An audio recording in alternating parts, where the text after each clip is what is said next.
तो last part में Goku ने एक मिस्टीरियस से फॉर्म को अचीव किया था और उसमें रह करके उसने फ्रीज़ा को हरा दिया था।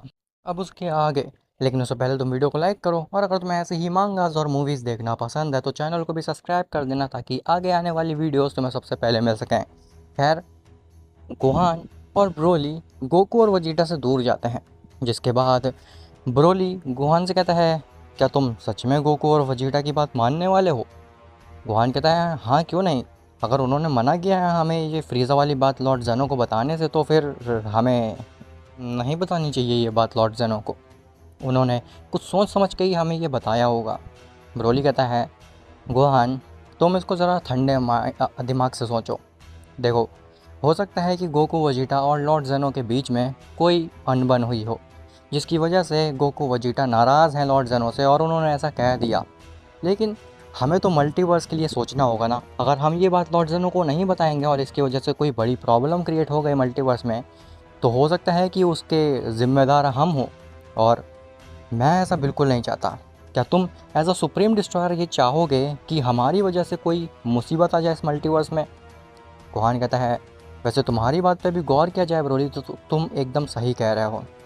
खैर, तुम जाओ लॉर्ड जेनो के पास और उनको बताओ इन सब बारे में। तब तक मैं इस यूनिवर्स को संभालता हूँ। अब हम दोबारा से ऐसा रिस्क नहीं ले सकते कि दोनों एक साथ बिज़ी हो जाएं कहीं पे और यूनिवर्स पे ध्यान देना छोड़ दें, नहीं तो फिर से कोई बड़ी प्रॉब्लम हो जाएगी और लॉर्ड जेनो हमारे ऊपर सवाल उठा देंगे। ब्रोली कहता है, तुम ठीक कह रहे हो, तुम यूनिवर्सेस पे निगरानी रखो और ध्यान रखना कि कोई भी घुसपैठ ना आ पाए। तब तक मैं लॉर्ड जेनो को जा करके ये सारी बात बताता हूँ। खैर, जिसके बाद ब्रोली वहाँ से चले आता है। वहीं दूसरी तरफ जेनो, ग्रैंड प्रिस्ट और जालामा, ये तीनों ही नल डायमेंशन में होते हैं। जेनो इस बात पे अड़ा होता है कि उसे गोकू और वजीटा की मदद नहीं चाहिए। जेनो कहता है, आप दोनों को लगता है अगर कि गोकू और वजीटा की हमें सख्त ज़रूरत है और उनके बिना हम उन दो बींग्स को नहीं हरा सकते हैं, तो आप जाइए और जा कर के गोकू वजीटा की मदद लीजिए और उन दोनों बींग्स को मार दीजिए। लेकिन मुझे लगता है कि मुझे किसी की भी ज़रूरत नहीं है। मैं एक ओमनीपोटेंट हूँ और मैं इस मल्टीवर्स का सबसे स्ट्रॉन्गेस्ट बींग हूँ। मैं अकेले ही सबको हरा सकता हूँ, फिर चाहे मेरे रास्ते में कोई भी आ जाए। ऐसा बोल करके जेनो अपने पैलेस के लिए निकल जाता है। ग्रैंड प्रिंस जालामास कहता है, लॉर्ड जालामा, आपको लॉर्ड जेनो का बिहेवियर कुछ ज़्यादा ही अजीब नहीं लग रहा है? क्या इनके ऊपर भी उस डार्क एनर्जी ने काबू तो नहीं पा लिया? जालामा कहता है, नहीं ग्रैंड प्रिस्ट, मुझे नहीं लगता इसके ऊपर डार्क एनर्जी ने काबू पाया है। मुझे लगता है कि मेरी बात ने उसके ऊपर असर डाला है, जिसकी वजह से वो इतना ज़्यादा रूड हो गया है। ग्रैंड प्रिस्ट कहता है, आखिर कैसी बात लॉर्ड जालामा? तो जालामा बताता है कि तुम्हें याद नहीं है, जब मैं गोकू और वजीटा को ट्रेन करके इस मल्टीवर्स में आया था, तो मैंने कहा था जेनो से कि हो सकता है कि गोकू और वजीटा आने वाले समय में तुमको सरपास कर जाएं और वो इस मल्टीवर्स के ओमनी किंग बन जाएं। ग्रैंड प्रिस्ट कहता है, हाँ मुझे याद आ रहा है, आपने ऐसा कुछ कहा तो था, लेकिन ये सब उसकी वजह से हो रहा है? जालामा कहता है, हाँ तुम ठीक समझे, ये सब उसी की वजह से हो रहा है। जेनो को लग रहा है कि सब लोग उसके पीछे पड़े हुए हैं और सब कोई इस मल्टीवर्स का ओमनीपोटेंट बनना चाहता है। वो ये देख ही नहीं रहा है कि कोई उसकी मदद भी कर सकता है। खैर, हम लोग अलग अलग हो चुके हैं। गोकू वजीटा अलग जा चुका है, जेनो भी अलग जा चुका है। हमें जल्दी से जाना होगा जेनो के पीछे, नहीं तो हो सकता है कि वो दोनों बींग्स, मेरे स्टूडेंट्स, इस चीज़ का फ़ायदा उठा करके हम में से एक एक करके सबको मारने लगे। ऐसा बोल करके जालामा और ग्रैंड प्रिस्ट भी चले जाते हैं जेनो की पैलेस पे। खैर, जैसे ही जालामा और ग्रैंड प्रिस्ट पहुँचते हैं जेनो की पैलेस पे, तभी वहाँ पे ब्रोली भी आ जाता है। जेनो कहता है, आखिर तुम्हारा यहाँ पे कैसे आना हुआ और तुम्हारे वो दोस्त कहाँ पे हैं? तो ब्रोली कहता है, लॉर्ड जेनो बहुत बुरा हुआ हमारे साथ, फ्रीज़ा ने हम सबको बिट्रे कर दिया। जेनो कहता है, बिट्रे कर दिया? आखिर तुम्हारा मतलब क्या है बिट्रे कर दिया से? जिसके बाद ब्रोली उनको सब कुछ समझाता है कि जो जो भी फ्रीज़ा ने किया, लेकिन कैसे गोकू ने बचा लिया फ्रीज़ा से हमारे यूनिवर्स को। ग्रैंड प्रिस्ट कहता है, लॉर्ड जेनो, देखा, मैंने आपसे पहले ही कहा था कि हमें इतने सारे बींग्स को सुप्रीम डिस्ट्रॉयर नहीं बनाना चाहिए, और मैंने तो आपको वार्न भी किया था कि हमें फ्रीज़ा को तो बनाना ही नहीं चाहिए सुप्रीम डिस्ट्रॉयर, क्योंकि वो ऑलरेडी यूनिवर्स 7 में काफ़ी गैलेक्सीज़ पे कब्ज़ा पा चुका है, और अगर हम उसको यूनिवर्सेस का सुप्रीम डिस्ट्रॉयर बना देंगे तो हो सकता है वो यूनिवर्सेस पे भी कब्ज़ा पा ले। जेनो कहता है, तो तुम क्या चाहते हो? क्या तुम इस मल्टीवर्स को रूल करना चाहते हो? तुम्हें भी ओमनीपोटेंट बनना है? तुम्हें लगता है कि तुम इस मल्टीवर्स को अच्छे से चला लोगे? मैं सब जानता हूँ। तुम सबको ओमनीपोटेंट बनना है, तुम सबको मेरे जितना ताकतवर बनना है। तुम सब मुझसे जलते हो कि मैं एक ओमनीपोटेंट हूँ, मैं कुछ भी नहीं कर पाता। लेकिन मैं तुम लोगों को साबित करके रहूँगा कि मैं एक अच्छा ओमनीपोटेंट हूँ। ज़ालामा कहता है बस बहुत हुआ ज़ेनो, तुम्हारी बहुत बकवास सुन ली मैंने। अब तुम्हारे मुंह से एक और लफ्ज़ मैं नहीं सुनूंगा उन दो मॉर्टल्स गोकू वजीटा या फिर ग्रैंड प्रिस्ट के प्रति। तुम समझ ही नहीं रहे हो बात को। यहाँ पे कोई कह ही नहीं रहा है कि तुम बहुत ज़्यादा बुरा कर रहे हो या फिर तुम मल्टीवर्स को सही से नहीं संभाल पा रहे हो। तुम गलत डायरेक्शन में ले जा रहे हो चीज़ों को, और तुम ही ओमनीपोटेंट रहोगे इस चीज़ की मैं तुम्हें गारंटी देता हूँ। बिलियन ईयर्स तक तुम्हारी प्लेस कोई भी नहीं लेने वाला है। लेकिन तुम्हें दूसरों के सजेशन और दूसरों के आइडियाज़ भी सुनने चाहिए। तुम्हें इस घमंड में नहीं रहना चाहिए कि तुम ओमनीपोटेंट हो तो तुम सभी डिसीजन खुद से लोगे। हम माना कि तुम बहुत ज़्यादा स्ट्रांग हो, लेकिन ये मल्टीवर्स कोई छोटी सी चीज़ नहीं है। इसको संभालना एक ओमनीपोटेंट के लिए भी काफ़ी कठिन काम है। इसीलिए तुम्हें ग्रैंड प्रिस्ट के सजेशन, इवन गोकू वजीटा और मेरे सजेशन को भी इंक्लूड करना चाहिए। ज़ेनो को समझ में आ गया था कि उसने कुछ तो गलतियाँ की हैं, और अब उसको अपनी गलती का एहसास भी हो गया था। ज़ेनो कहता है आप ठीक कह रहे हो लॉर्ड ज़ालामा, मुझे अब समझ में आया है कि आखिर मैं कितनी बड़ी गलती कर रहा था। आखिर मैंने गोकू और वजीटा को इतनी बुरे तरीके से हर्ट कर दिया और वो दोनों यहाँ से चले गए हैं। अब हो सकता है उनके ऊपर अटैक कर दे वो दोनों। खैर, मुझे गोकू और वजीटा के पास जा कर के उनसे पर्सनली माफ़ी मांगनी होगी। मैं कितना बेवकूफ़ हूँ, मैंने कितना बुरा कर दिया उन दोनों मॉडल्स के साथ में, मुझे ऐसा नहीं करना चाहिए था। ज़ेनो कहता है कोई बात नहीं, तुमने अपने गलती को स्वीकार किया, यही बहुत बड़ी बात है। अब जाओ और जा कर के गोकू और वजीटा को यहाँ पे लेकर के आओ, और ये काम तुम ही करोगे अकेले ज़ेनो। ज़ेनो कहता है ठीक है, जिसके बाद ज़ेनो वहाँ से गायब हो जाता है। खैर, वहीं गोकू और वजीटा वो फ्रीज़ा को हराने के बाद ये डिसाइड करते हैं कि वो अर्थ पे जाएंगे और देखेंगे कि कुछ इम्पैक्ट तो नहीं आया डार्क एनर्जी का अर्थ पे। लेकिन जैसे ही गोकू और वजीटा अर्थ पे पैर रखते हैं अपना, वो एक चीज़ गौर करते हैं कि अचानक से जितने भी प्लांट्स वगैरह हैं वो सब मुरझा गए हैं। अचानक से सभी लोग तड़प तड़प के मरने लगे हैं। वजीटा कहते हैं आखिर ये क्या हो रहा है कैकरॉट, ये सब ये आखिर मर कैसे रहे हैं हमारे सामने सब लोग, ऐसा पॉसिबल कैसे हो सकता है, कहीं ये डार्क एनर्जी की वजह से तो नहीं हो रहा है। गोकू कहता है मुझे नहीं लगता वजीटा ये सब डार्क एनर्जी की वजह से हो रहा है, हमें देखना चाहिए आखिर अर्थ पे चल क्या रहा है। तभी उनके पास बुल्मा आती है जो कि मास्क पहने होती है। वजीटा कहता है बुल्मा आखिर ये तुमने क्या पहना हुआ है, और तुम इतना ज़्यादा डरी हुई क्यों लग रही हो। तो बुल्मा बताती है कि अचानक से हमारा अर्थ हैबिटेबल जोन से हट चुका है।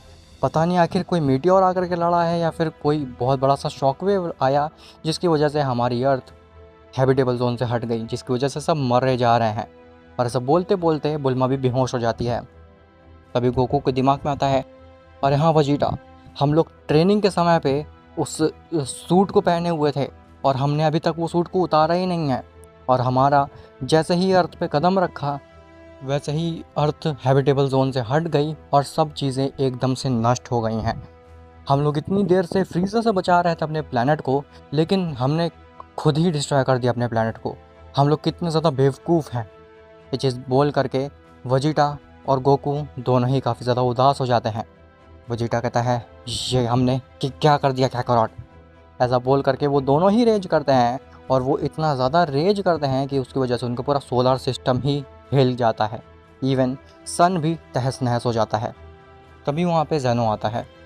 ज़ेनो गोकू वजीटा से कहता है क्या हुआ, आखिर तुम दोनों इतने ज़्यादा उदास क्यों लग रहे हो। गोकू और वजीटा स्टिल ज़ेनो से काफ़ी ज़्यादा उदास होते हैं। वजीटा कहता है हमें आपसे कोई बात नहीं करनी है, आप जाइए और जा कर के अपने मल्टीवर्स को संभालिए, हम अकेले ही लॉर्ड ज़ालामा के स्टूडेंट्स को हरा देंगे। ज़ेनो कहता है मुझे लगता है कि तुम्हारा प्लेनेट डिस्ट्रॉय हो गया है, खैर अभी मैं इसे ठीक कर देता हूँ। जिसके बाद ज़ेनो एक चुटकी बजाते ही सब कुछ ठीक कर देता है और गोकू वजीटा का प्लेनेट भी वापस आ जाता है। गोकू कहता है आपको क्या लगता है कि अगर आप हमारे प्लेनेट को वापस ले आएंगे तो हम आपसे मान जाएंगे, आपकी बात को मान जाएंगे। हम कभी भी अपने आप को कमज़ोर नहीं समझेंगे, हम इतने ज़्यादा स्ट्रांग हैं कि हम अकेले उनको हरा सकते हैं, और ये बात हम आपको मनवा कर के ही रहेंगे। ज़ेनो कहता है हाँ मैं मान गया तुम्हारी बात को, मैं कहीं कहाँ रहा हूँ तुम लोग वीक हो, तुम लोग बहुत स्ट्रांग हो, तुम इतने स्ट्रांग हो कि तुम अकेले ही उन दोनों बींग्स को हरा सकते हो। अब इतना भी उदास होने की कोई बात नहीं है, मैं यहाँ पे तुमसे माफ़ी मांगने आया हूँ। एक ओमनीपोटेंट दो मॉर्टल से माफ़ी मांग रहा है, इससे बड़ी बात कोई हो सकती है? ये समय रूठने का बिल्कुल भी नहीं है गोकू और वजीटा। हमें जा करके जल्दी से ये डिसाइड करना होगा कि आखिर वो दोनों बींग्स क्या सोच रहे हैं और आखिर वो कर क्या रहे हैं। हो सकता है कि फ्रीज़ा के पीछे जो फ्रीज़ा के साथ हुआ वो भी उन्हीं दोनों ने कराया हो। गोकू कहता है आखिर आपको कैसे पता चला फ्रीज़ा के बारे में? तो वो ज़ेनो बताता है कि मुझे ब्रोली ने बताया। क्या कोई गलती कर दी उसने? वजीटा कहता है मुझे पता था कैकरॉट, ब्रोली हमारी बात को नहीं मानेगा। गुहान ने एक बार फिर भी मान ली हमारी बात, लेकिन वो ब्रोली का बच्चा हमसे नहीं बचने वाला। को कहता है तुम ठीक कह रहे हो वजीटा, ये ब्रोली सुप्रीम डिस्ट्रॉयर बन करके कुछ ज़्यादा ही महान समझ रहा है अपने आप को। जेनो कहता है कि तुम लोग क्या बात कर रहे हो, मुझे कुछ भी समझ में नहीं आ रहा। कोको कहता है कुछ नहीं लॉर्ड जेनो, खैर हम लोग चलते हैं और ये डिसाइड करते हैं कि आखिर उन दोनों बींग्स को कैसे रोका जाए। जिसके बाद गोकू और वजीटा काफ़ी आराम से जाते हैं जेनो की प्लेस पे, क्योंकि अगर इस बार वो दोबारा से कोई हल्की सी भी गलती कर देते तो फिर हो सकता तो दोबारा से उनका प्लेनेट डिस्ट्रॉय हो जाता। खैर गोकू और वजीटा जैसे ही जेनो की पैलेस पे पहुंचते हैं, सबसे पहली चीज़ तो वही होती है जो कि होनी चाहिए, जेनो का पैलेस एक झूला बन जाता है। खैर जालामा जैसे गोकू वजीटा को देखता है, जालामा कहता है गोकू वजीटा वैसे मैं भूल गया था तुम्हारे ऊपर से इस सूट को हटाना, और मैंने इस चीज़ पे गौर भी नहीं किया कि तुम सूट पहन करके ही और बिना यूनिवर्सल ट्री की एनर्जी का इस्तेमाल किए हुए भी उन दोनों बींग्स को हरा दिए थे।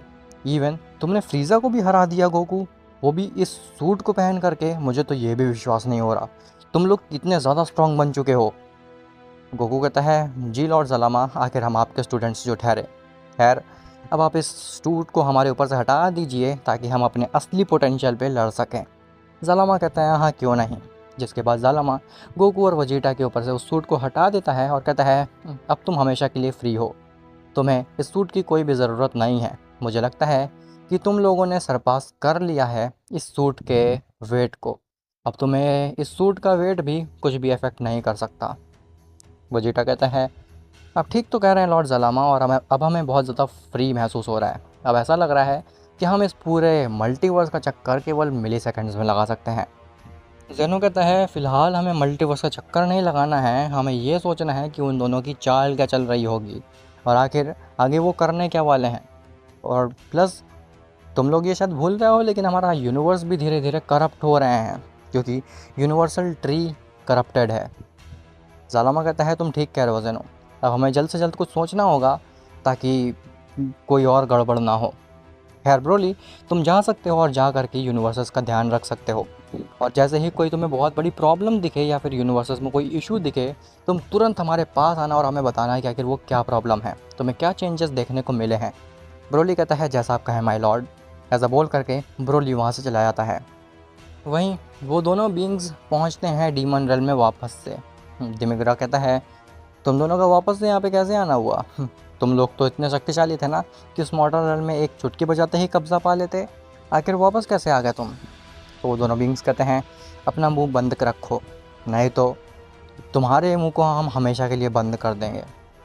उसका अटेंडेंट कहता है लॉर्ड मुझे लगता है कि उन दो मॉडल्स को हमें सबसे पहले ख़त्म करना होगा, उसके बाद ही हम आगे बढ़ सकते हैं, क्योंकि वो दो मॉडल्स ने जैसी चीज़ें हमें शो करी हैं वैसा तो हमने आज तक किसी भी बीइंग को नहीं देखा।